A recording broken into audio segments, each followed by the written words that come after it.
Say Yes, karya Tobias Wolff.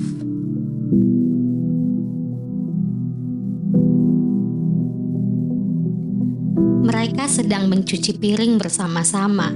Istrinya yang mencuci, sedangkan lelaki itu yang mengeringkan dengan lap.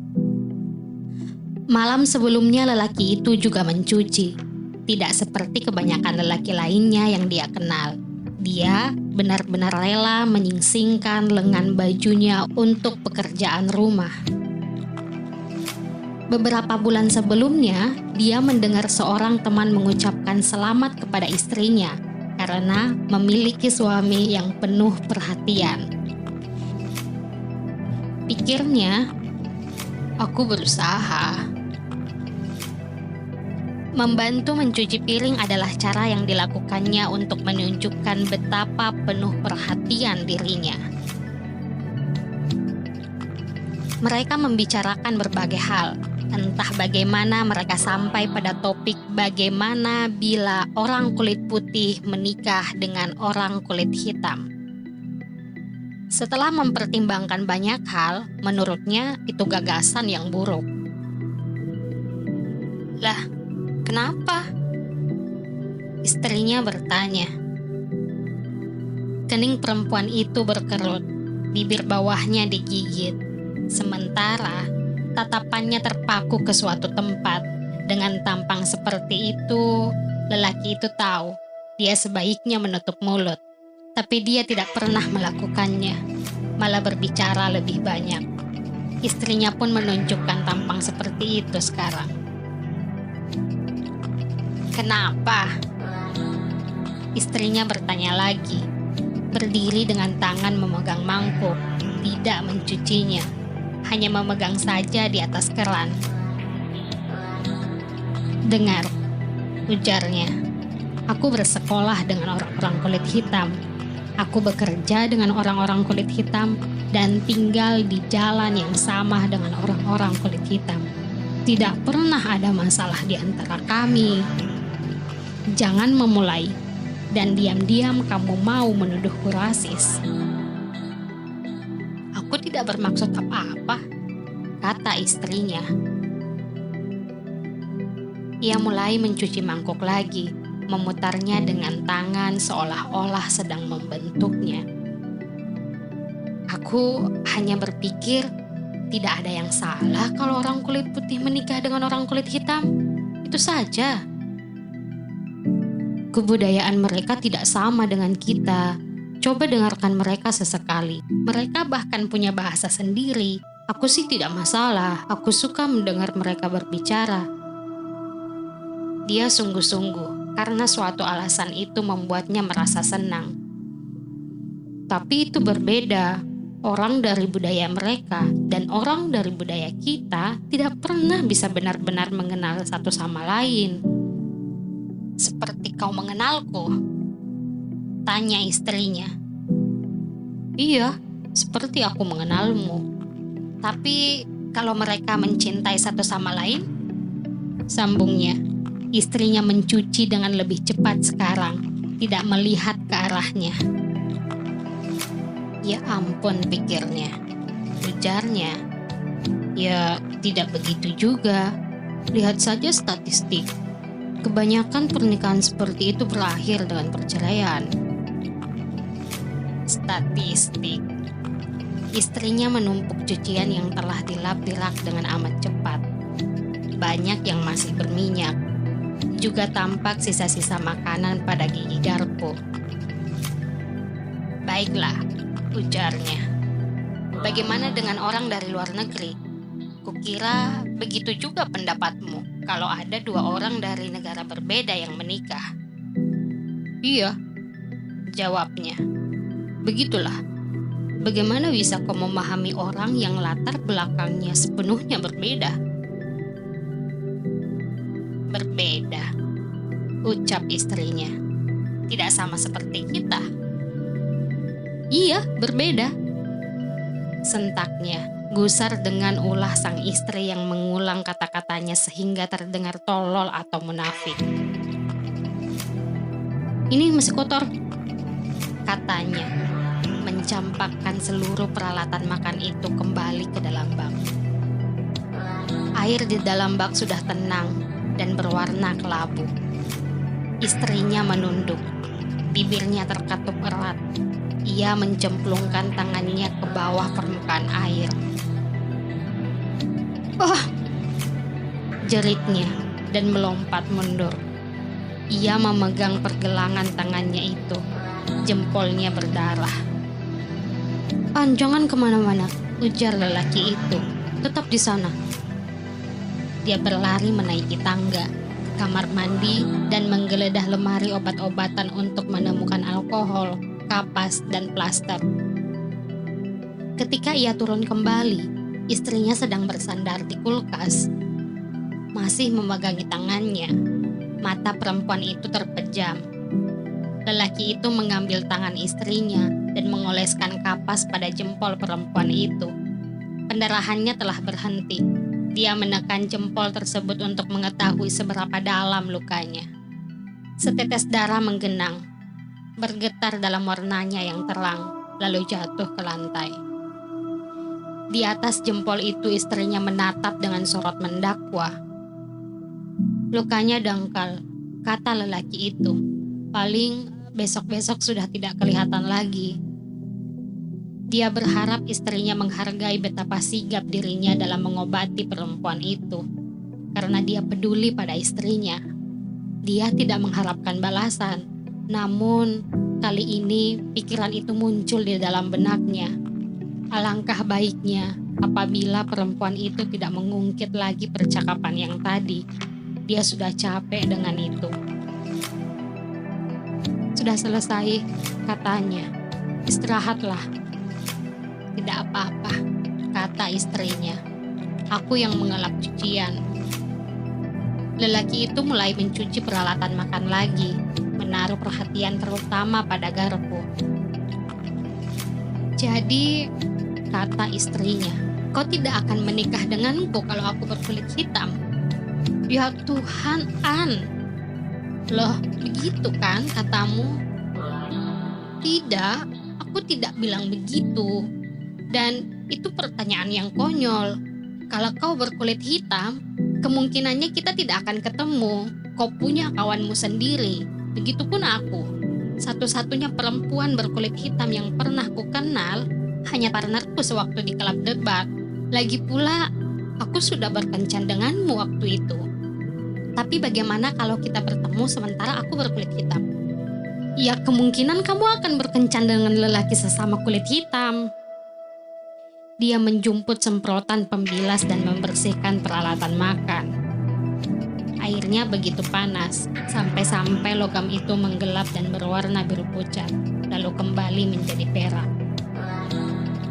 "Ya, misalnya aku tidak seperti itu," lanjut istrinya. "Misalnya saja aku berkulit hitam, tidak terikat dengan siapa-siapa, lalu kita ketemu dan jatuh cinta." Sepintas ia menatap istrinya. Perempuan itu mengamatinya dengan tatapan yang cemerlang. "Begini," ujarnya.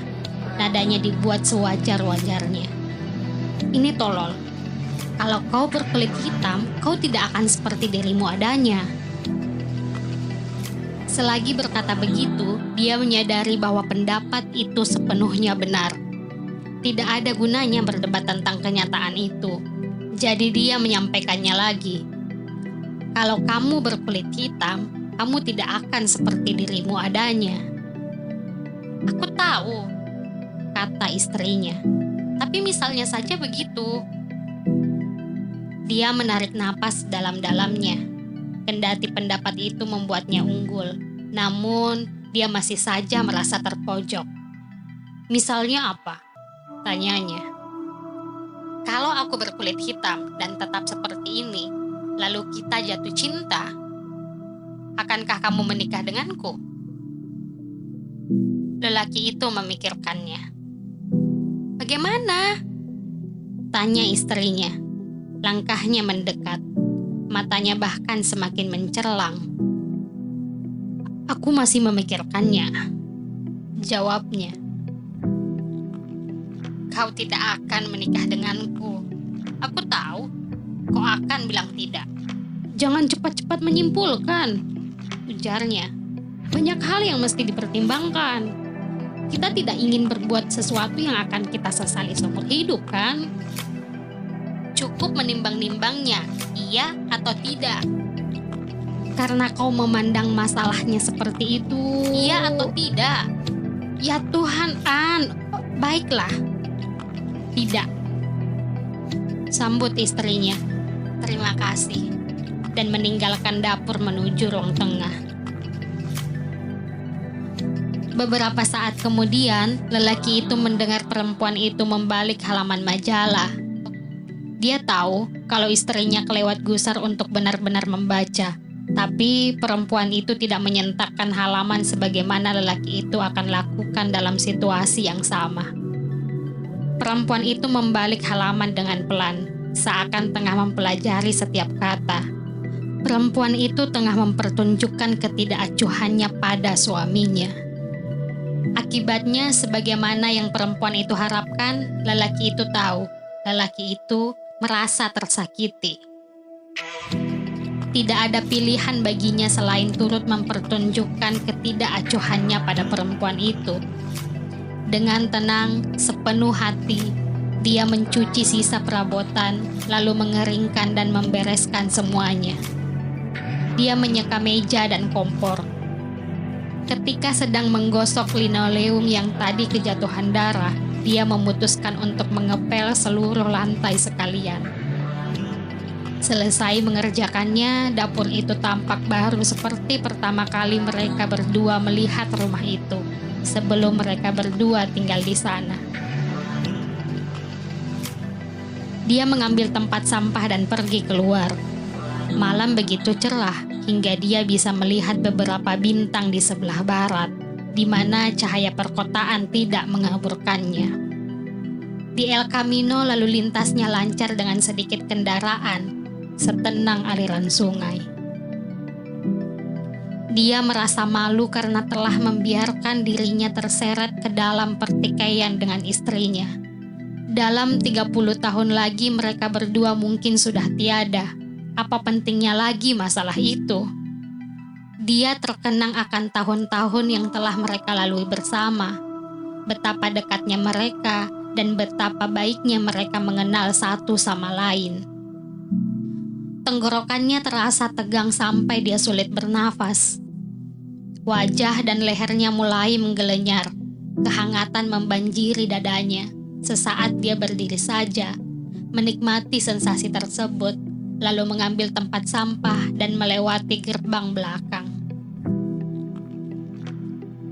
Sepasang anjing kampung dari ujung jalan telah mengacak-ngacak bak sampah lagi. Salah seekor dari mereka berguling-guling di atas punggung. Adapun yang satu lagi memungut sesuatu dengan mulut, menggeram. Anjing betina itu melemparkan benda yang diperolehnya ke udara, melompat dan menyambar. Ia menggeram lagi, menggerak-gerakkan kepalanya ke berbagai arah. Ketika anjing-anjing itu melihatnya muncul, mereka pergi dengan langkah-langkah kecil. Biasanya dia akan melempari mereka dengan batu, namun kali ini dia membiarkan mereka pergi. Rumah telah gelap begitu dia kembali ke dalam. Istrinya berada di kamar mandi. Lelaki itu berdiri di sisi luar pintu dan memanggil perempuan itu. Terdengar denting botol, namun perempuan itu tidak menjawabnya. Aku benar-benar minta maaf, ujarnya. Aku berjanji akan memikirkannya lagi. Bagaimana? Tanya perempuan itu.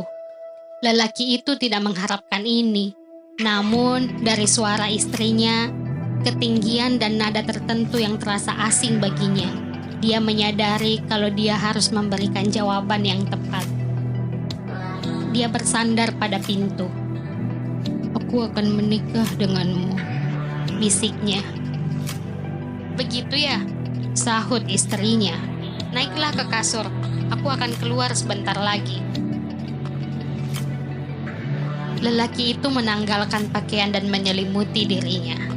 Akhirnya, Dia mendengar pintu kamar mandi terbuka dan tertutup lagi. "Matikan lampunya," suara istrinya dari lorong. "Apa?" "Matikan lampunya." Lelaki itu mengulurkan tangan dan menarik tali lampu dari sisi tempat tidur. Ruangan itu menjadi gelap. "Sudah," katanya.